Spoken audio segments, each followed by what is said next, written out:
Today was the day my father and Count Thorne finalized our marriage alliance. As the youngest daughter of the White family, I had to attend this dinner that would determine my future.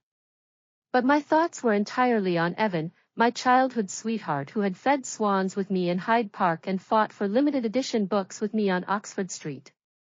I'd always thought we'd be like the protagonists in fairy tales, getting engaged once he finished his medical doctorate, until 3 months ago, when I saw him tying a scarf around Lillian Green in St. James's Park. Evelyn? A deep male voice, rich as a cello, cut through my thoughts. I looked up and crashed into a pair of dark gray eyes, as profound and unpredictable as the River Thames before a storm. The man wore a perfectly tailored black tuxedo, with a burgundy pocket square patterned with subtle designs that complemented his Patek Philippe watch. He was Caelan Thorne, heir to the Thorne family, and my nominal fiancé through the alliance. I hastily averted my gaze and curtsied. Mr. Thorne. The cookie wrapper in my hand crumpled under my grip. I instinctively stepped back toward the corner of the hall. It offered a clear view of the entrance, so I could spot Evan the moment he arrived. But Caelan followed, holding 2 flutes of champagne. He offered one with a graceful, natural gesture. Miss White, there's no need for formality. This alliance is more of a partnership for us both. His eyes flickered toward my pocket, and a faint smile tugged at his lips. Though I suspect what's in your pocket is far more important than any partnership. My cheeks burned instantly. Before I could explain, a familiar laugh reached my ears. Evan had arrived, accompanied by Lillian in a pale blue gown. He was leaning down to listen to her, his profile soft under the chandelier, exactly as I remembered, yet utterly unfamiliar. I rushed over without hesitation, holding out the cookies. Evan, look, I made your favorite. Oh, thank you, Evelyn. Evan took the cookies, then turned and handed them to Lillian. Lillian just mentioned wanting something sweet. What perfect timing. He didn't even glance at me before leading Lillian toward the dining table, leaving me frozen in place, the lingering warmth of the cookie wrapper still on my fingers. A warm hand patted my back gently. Caelan's voice sounded above me. Shall I get you a cup of hot cocoa? London's rainy nights are bitterly cold. I looked up at him, his eyes held no pity, only a steady concern, like the flames dancing in a fireplace, no glare, but inexplicably reassuring. That night, I drank 3 cups of hot cocoa, all brought to me by Caelan. He never pressed me about my relationship with Evan, only chatting casually about the autumn scenery in Hyde Park, my oil paintings at the Royal College of Art, and even recalling Dawn over the Thames, the piece I'd exhibited last year. The brushstrokes have great strength, he said. Like a light that refuses to be extinguished. I was stunned. Evan had never truly looked at my paintings. He always said art was frivolous for a girl, that I should learn something more practical. Yet this man, whom I'd met only once and was bound to by an alliance, remembered the details of my work. By the end of the banquet, the rain had intensified. Caelan draped his black overcoat over my shoulders, and I caught a whiff of faint cedarwood. I'll take you home, he said, opening the car door with an unyielding tone. Miss White, from today onward, you'll never walk in the rain alone. In the days that followed, Caelan wove himself into my life in his own quiet way. He had his driver deliver warm croissants and lattes on my way to the college. He sent light dinners when I painted late into the night, and when Evan stood me up on my birthday yet again, Caelan appeared at my studio with a huge strawberry cake. Happy birthday, Evelyn, he said, lighting the candles. His dark gray eyes reflected the flame. You deserve to be cherished properly. I blew out the candles, and tears nearly spilled. It wasn't just gratitude, it was confusion. Caelan was too kind to me, so kind that I began to wonder if there was more to this alliance than duty. But I dared not ask, afraid it was merely the politeness of a gentleman, and even more afraid that I might gradually forget my obsession with Evan amid this tenderness. The turning point came a month later. Evan suddenly asked to meet me at a cafe on Bond Street, claiming he had something important to tell me. Clinging to the last shred of hope, I went, only to see a ring in his hand. Evelyn, he scratched his head awkwardly, I'm going to propose to Lillian, but her parents think my financial situation isn't stable enough. Could you ask your father to lend me some money? Looking at his sincere yet entitled expression, I suddenly found it absurd. All these years, I'd never been more than a convenient friend to him. I stood up, my voice cold and steady. I won't help you, Evan. And please, don't contact me again. As I walked out of the cafe, the sky began to rain again. I didn't open my umbrella, letting the rain soak my hair and clothes. Just then, a black umbrella appeared above me, and Kalen's figure materialized beside me. I knew you'd be here, he said, wrapping his overcoat around me. Don't catch a cold. I leaned against his chest, and years of suppressed grievances finally burst forth, tears mingling with the rain. Kalen said nothing, just patted my back gently, as one would soothe a wounded little animal. It's all over, his voice was soft yet firm. From now on, I'm here. After that day, I cut off all contact with Evan, but I also began to face Kalen's presence seriously.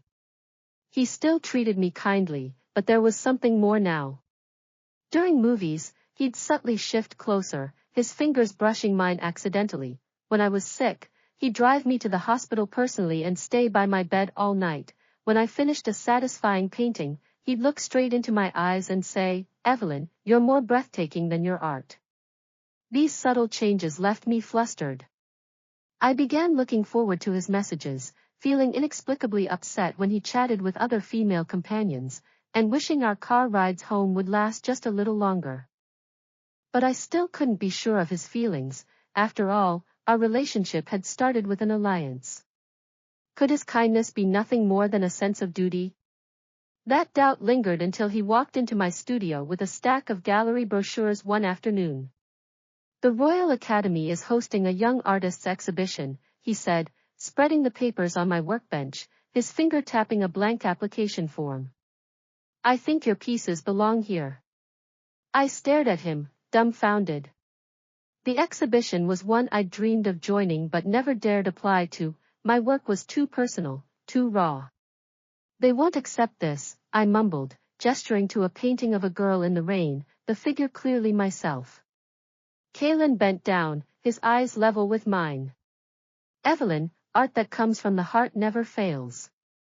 Let me help you. Over the next 3 weeks, he became my most dedicated collaborator.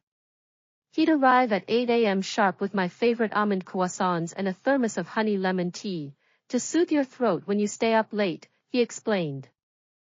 He learned to distinguish between my watercolor brushes, never mixing up the sable and synthetic ones, and would sit on the floor sorting my paint tubes while I worked, humming soft classical melodies under his breath.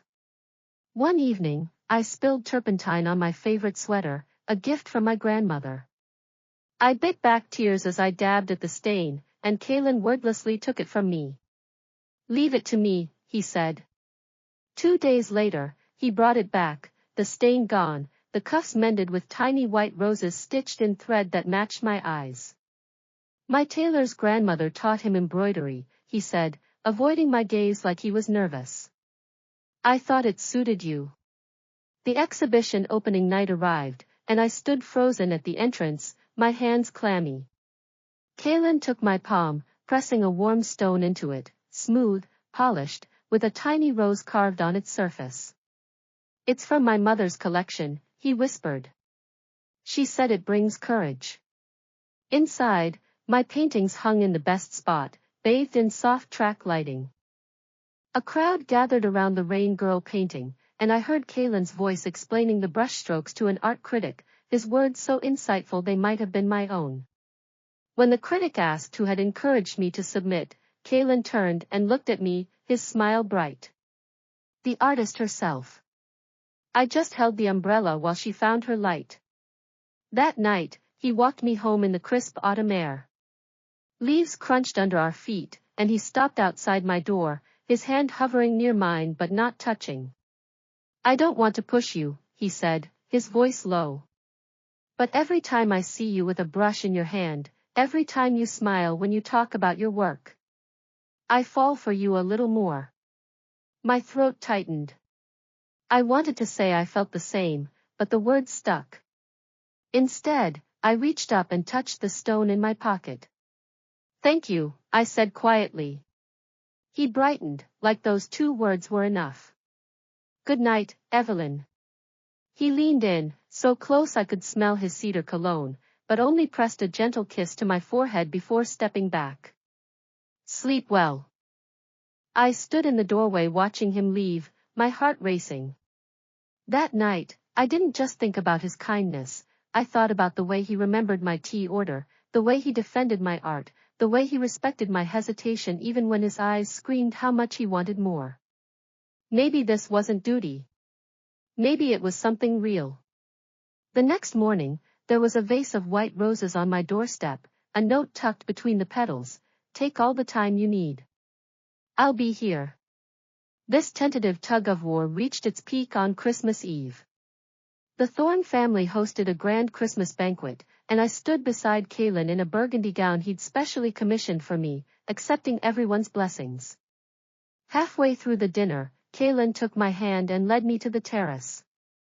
Snowflakes drifted across London's night sky, and the distant chimes of Big Ben echoed softly. Evelyn, he turned to face me, placing his hands on my shoulders. His dark gray eyes were filled with unwavering sincerity. From the moment I saw you at that banquet, I knew I was done for. You stood there like a white rose with dewdrops, pure and unyielding.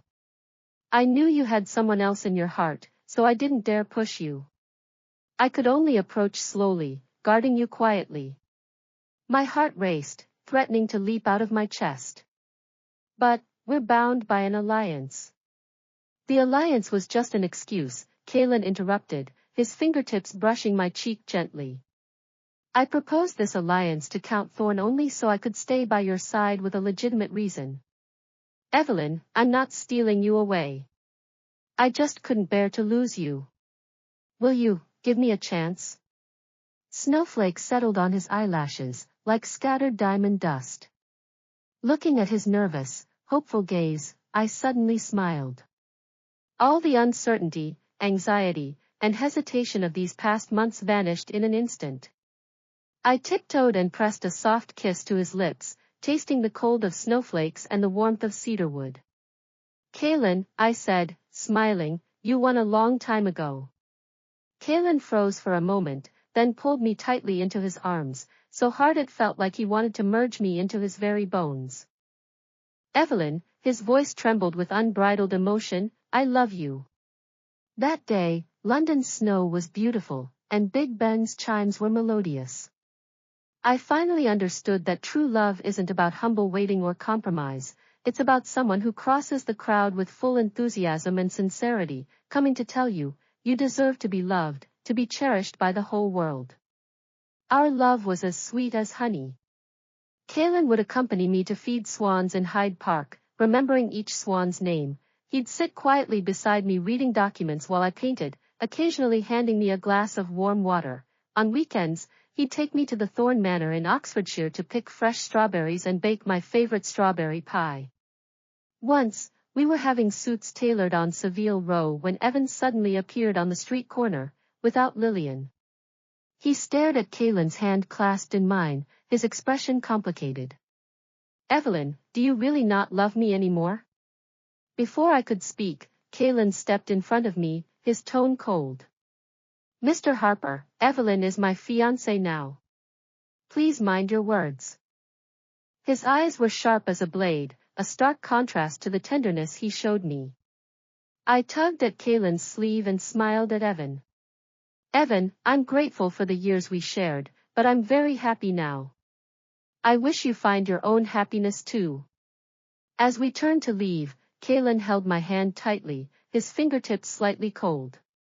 Do you ever regret it? He asked softly. I stopped and tiptoed to kiss his forehead. Kaylin, the only regret I have is not seeing my own heart sooner, making you wait so long. Kaylin's eyes lit up, like they held a sky full of stars. He bent down, lifted me into his arms, and spun around on the street, drawing curious glances from passers-by. Evelyn, his laughter was brimming with joy. I love you, more lingering than London's rain, more enduring than the Thames. Sunlight broke through the clouds, warming us both. Leaning in Kaelin's arms, breathing in his familiar cedar scent, I suddenly realized that all the past regrets and hurts had only led me to this better person. 3 months later, we held our wedding in a church in Oxfordshire. I wore a pure white wedding dress, holding a bouquet of fresh white roses, and walked slowly toward Kaelin, who stood at the altar. He wore a crisp tuxedo, his dark gray eyes fixed solely on me.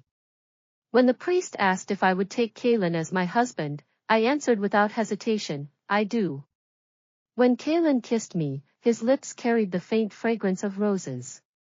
I closed my eyes, feeling his tenderness and devotion, my heart filled with an unprecedented sense of peace and happiness. Our married life remained just as sweet. Kaelin brewed me coffee every morning and watched the sunset with me every evening. When I hit a creative block, he'd take me to the seaside to clear my mind, telling me, Evelyn, your inspiration was never on the canvas, it's in your heart.